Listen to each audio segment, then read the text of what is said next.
ನಾನಂತೂ ನೀರಲ್ಲ, ಹರಿಯುವಂತಹ ನೀರು. ಪಕ್ಷದ ಸಂದೇಶಕ್ಕೆ ತಲೆಬಾಗುವೆ.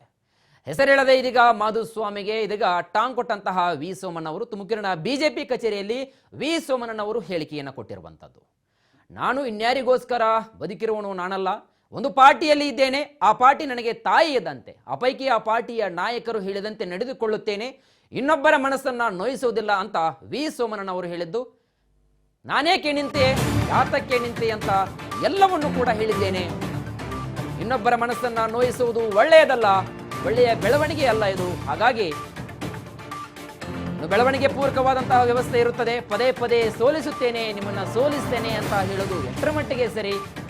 ಅವರೇ ಯೋಚನೆ ಮಾಡಬೇಕು. ಅವರೆಲ್ಲ ಬುದ್ಧಿವಂತರಿದ್ದಾರೆ ಅಂತಕ್ಕಂತಹ ಒಂದು ಹೇಳಿಕೆಯನ್ನು ಪರೋಕ್ಷವಾಗಿ ವಿ ಸೋಮಣ್ಣನವರು ತುಮಕೂರು ಮತಕ್ಷೇತ್ರದ ಟಿಕೆಟ್ ವಂಚಿತ ಅಭ್ಯರ್ಥಿಯಾದಂತಹ ಮಾಧುಸ್ವಾಮಿ ಅವರಿಗೆ ಇದೀಗ ಟಾಂಗ್ ಅನ್ನ ಕೊಟ್ಟಿರುವಂತದ್ದು. ಬಹಳ ಸ್ಪಷ್ಟವಾದಂತಹ ಹೇಳಿಕೆಯನ್ನು ಕೊಟ್ಟಿದ್ದಾರೆ. ಪದೇ ಪದೇ ಸೋಲಿಸ್ತೇನೆ ಅಂತ ಹೇಳೋದು ಎಷ್ಟರ ಮಟ್ಟಿಗೆ ಸರಿ? ಲೋಕಸಭೆ ಚುನಾವಣೆ ಹಿನ್ನೆಲೆಯಲ್ಲಿ ನಿಮಗೆ ಟಿಕೆಟ್ ಸಿಗದೇ ಇರಬಹುದು, ಅಂದರೆ ಬಿಜೆಪಿಯ ಕಾರ್ಯಕರ್ತರಲ್ಲಿ ಅಥವಾ ಬಿಜೆಪಿ ಒಂದು ಕುಟುಂಬದಲ್ಲಿ ನೀವು ಕೂಡ ಒಬ್ರು. ಹಾಗಾಗಿ ಇಂತಹ ಹೇಳಿಕೆ ಕೊಡೋದು ಎಷ್ಟರ ಸರಿ ಅಂತ ವಿ ಸೋಮಣ್ಣನವರು ಹೇಳಿಕೆಯನ್ನ ನೀಡಿರುವಂಥದ್ದು. ನಾನು ನಿಂತ ನೀರಲ್ಲ ಹರಿಯೋ ನೀರು, ಪಕ್ಷದ ಸಂದೇಶಕ್ಕೆ ತಲೆಬಾಗ್ತಕ್ಕಂಥದ್ದು. ನಾನು ಇನ್ಯಾರಿಗೋಸ್ಕರಲೋ ಬದುಕಿರೋನಲ್ಲ. ಒಂದು ಪಾರ್ಟಿ ಬಂದಿದ್ದೀರಿ, ಆ ಪಾರ್ಟಿ ನನಗೆ ತಾಯಿ ಇದ್ದಂಗೆ. ಆ ಪಾರ್ಟಿಯ ನಾಯಕರುಗಳು ಏನು ಸೂಚನೆ ಕೊಡ್ತಾರೋ ಅದು ಮಾಡಿದ್ದೀನಿ. ನಾನು ಎಲ್ಲೋ ಒಂದು ಕಡೆ ಹೋಗಿ ಇನ್ನೊಬ್ಬರು ಮನಸ್ಸು ತೋರಿಸ್ಬೇಕು ಅಂತ ನನಗೇನು ಗೊತ್ತಿಲ್ಲ. ನಾನು ಯಾಕೆ ನಿಂತೆ, ನಿಂತೆ ಎಲ್ಲವನ್ನೂ ನಿಮ್ಗೆ ಈಗಾಗಲೇ ಹೇಳಿದ್ದೀನಿ. ಪದೇ ಪದೇ ನಾನು ಹೇಳೋಕ್ಕೆ ತಯಾರಾಗಿಲ್ಲ.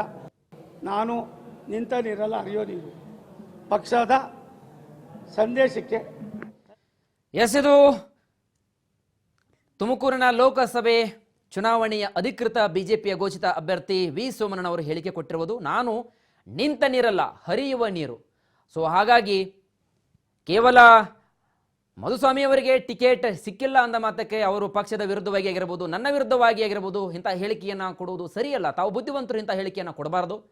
ಸೊ ಹಾಗಾಗಿ ಪರೋಕ್ಷವಾಗಿ ಅವರ ಹೆಸರನ್ನ ಮೆನ್ಷನ್ ಮಾಡದೆ, ಅವರ ಹೆಸರನ್ನ ಹೇಳದೆ ವಿ ಸೋಮಣ್ಣನವರು ಇದೀಗ ತಿರುಗೇಟನ್ನು ಕೊಟ್ಟಿರುವಂತಹದ್ದು. ನಾನು ನಿಂತ ನೀರಲ್ಲ, ಹರಿಯೋ ನೀರು. ನಾನು ಇನ್ಯಾರಿಗೋಸ್ಕರನೂ ಬದುಕಿರೋನು ನಾನಲ್ಲ. ಪಕ್ಷದ ವರಿಷ್ಠರು ಹೇಗೆ ಹೇಳ್ತಾರೋ ನಾನು ಕೇಳ್ತಾ ಇದ್ದೀನಿ.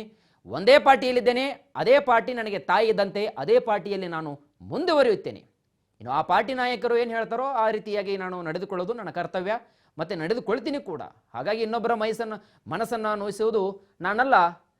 ಅದೇ ರೀತಿಯಾಗಿ ನೀವು ಕೂಡ ನನ್ನ ಸೋಲಿಸ್ತೇನೆ ಅಂತಕ್ಕಂತಹ ಹೇಳಿಕೆಯನ್ನು ಕೊಡುವುದು ಎಷ್ಟರ ಮಟ್ಟಿಗೆ ಸರಿ ಅನ್ನುವಂತಹ ಒಂದು ನೊಂದ ಹೇಳಿಕೆಯನ್ನು ಕೂಡ ಕೊಟ್ಟಿರುವಂತಹ ವಿ ಸೋಮಣ್ಣನವರ ಹೇಳಿಕೆ ಇದು.